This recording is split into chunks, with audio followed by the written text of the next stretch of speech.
Microorganisms, Friend and Foe. Module 3, Major Groups of Microorganisms 2. Hello friends, हमने previous module में micro organisms के major groups के बारे में जाना था। तो बताइए कौन कौन से हैं माइक्रो ऑर्गेनिजम्स के major groups? What are the major groups of microorganisms? Very good, bacteria, algae, fungi, protozoa और वायरसेस। ये सारे हैं माइक्रो ऑर्गेनिजम्स के मेजर ग्रुप्स। फ्रेंड्स, इसमें से बैक्टीरिया, एल्गी और फंजाई के बारे में हम डिस्कस कर चुके हैं। आज हम इस मॉड्यूल में प्रोटोजोआ और वायरसेस के बारे में डिस्कस करेंगे। प्रोटोजोआ यूनिसेलुलर ऑर्गेनिजम्स हैं, यानी इनकी बॉडी में सिर्फ एक ही सेल होता है। Protozoa are unicellular organisms. इनमें कुछ एनिमल लाइक कैरेक्टरिस्टिक्स होते हैं और इसीलिए प्रोटोजोआ को फर्स्ट एनिमल्स भी कहते हैं। ये एक जगह से दूसरी जगह तक मूव कर सकते हैं और ये अपना फूड कैप्चर भी कर सकते हैं और उसे खा सकते हैं। So protozoa can move from one place to another like animals. They can also capture their food and eat it. अब फ्रेंड्स, ये प्रोटोजोआ कहाँ पर पाए जाते हैं? तो protozoa ponds, lakes, rivers, seas और इवन सॉइल में भी पाए जाते हैं। Protozoa are found in ponds, lakes, rivers, seas and soil. कुछ प्रोटोजोआ पैरासिटिक होते हैं, यानी दूसरे ऑर्गेनिजम्स की बॉडी में रहते हैं। Some protozoa are parasitic and lives in the body of other organisms. और कुछ प्रोटोजोआ फ्री लिविंग होते हैं। फ्रेंड्स, प्रोटोजोआ के कुछ एग्जाम्पल्स हैं अमीबा, पैरामीशियम, यूग्लिना और Trypanosoma. Some examples of protozoa are amoeba, paramecium, Euglena and Trypanosoma. और यहाँ पर आपको एक इंटरेस्टिंग बात बताऊं कि यूग्लिना, जो कि एक प्रोटोजोआ है, उसमें अनलाइक अदर प्रोटोजोअन्स क्लोरोफिल पाया जाता है और यूग्लिना अपना फूड खुद बनाता है।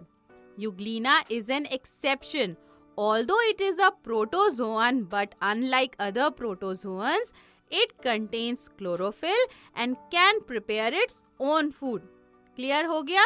गुड फ्रेंड्स, प्रोटोजोआ के बाद नेक्स्ट हैं viruses.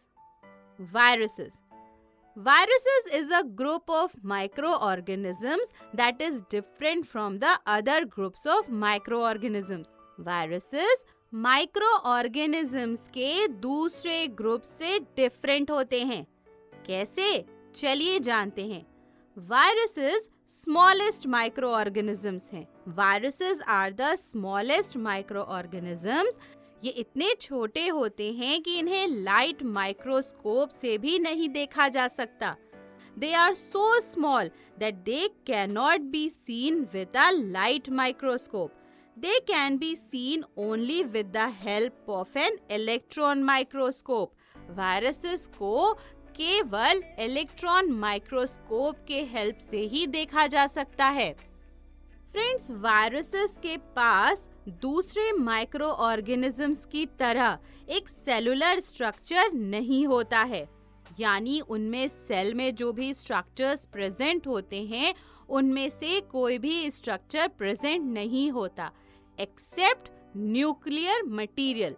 Unlike other microorganisms, viruses do not have a cellular structure. They only have nuclear material. Friends, cell और उसके स्ट्रक्चर के बारे में आप डिटेल में सेल वाले चैप्टर में पढ़ोगे, ठीक है ना? यहाँ पर हम सिर्फ इतना जानते हैं कि वायरसेस में दूसरे सेल्स की तरह स्ट्रक्चर प्रेजेंट नहीं होते। फ्रेंड्स, वायरसेस अपने आप रिप्रोड्यूस नहीं करते। उनका सबसे इम्पोर्टेंट कैरेक्टरिस्टिक या फीचर ये है कि वो केवल होस्ट ऑर्गेनिज्म की बॉडी के सेल में जाकर ही रिप्रोड्यूस कर सकते हैं। होस्ट यानी वो ऑर्गेनिज्म जिनमें वायरसेस रहते हैं। ये होस्ट कोई बैक्टीरिया भी हो सकता है और कोई प्लांट या एनिमल भी। So viruses cannot reproduce on their own. They reproduce only inside the cells of the host organism, which may be a bacterium, plant or animal. एक वायरस जब लिविंग ऑर्गेनिज्म की बॉडी के cell में enter करता है तो वो host cell यानी जिस सेल में वो है वो होस्ट सेल हो गई। उसकी एनर्जी को, उसकी मशीनरी को यूज करके रिप्रोड्यूस करता है।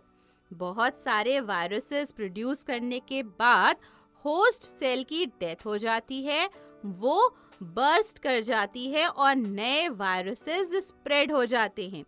ये वायरसेस फिर दूसरे सेल्स को इन्वेड करते हैं, फिर से रिप्रोड्यूस करते हैं। तो क्या होता है, एक बार फिर से समझें।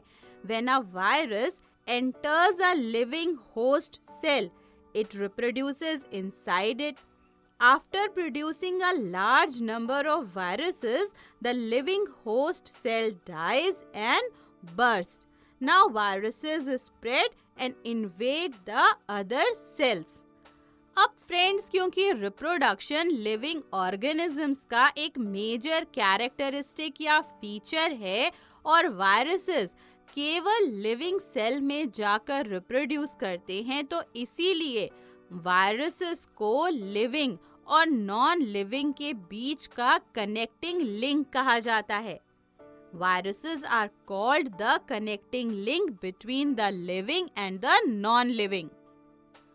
वायरसेस के कुछ एग्जाम्पल्स हैं influenza virus, vaccinia virus, HIV यानी human immunodeficiency virus, polio virus और बैक्टीरियोफाज।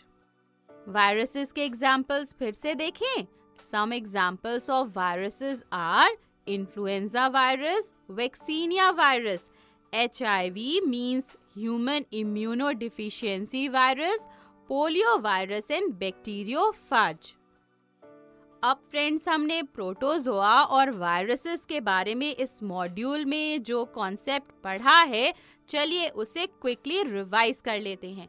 हमने पढ़ा कि protozoa are unicellular organisms. Protozoa are found in ponds, lakes, rivers, seas and soil. Some protozoa are parasitic, that is they live in the body of other organisms. Some live freely. Some examples of protozoa are amoeba, paramecium, euglena and trypanosoma. Euglena has chlorophyll unlike other protozoans. फिर हमने viruses के बारे में discuss किया था कि viruses are the smallest microorganisms. They can be seen only with the help of an electron microscope. Viruses cannot reproduce on their own. They reproduce only inside the cells of the host organisms. Viruses are called the connecting link between the living and the non-living. Some examples of viruses are influenza virus, vaccinia virus, HIV, polio virus and bacteriophage. तो friends, concept पढ़ लिया।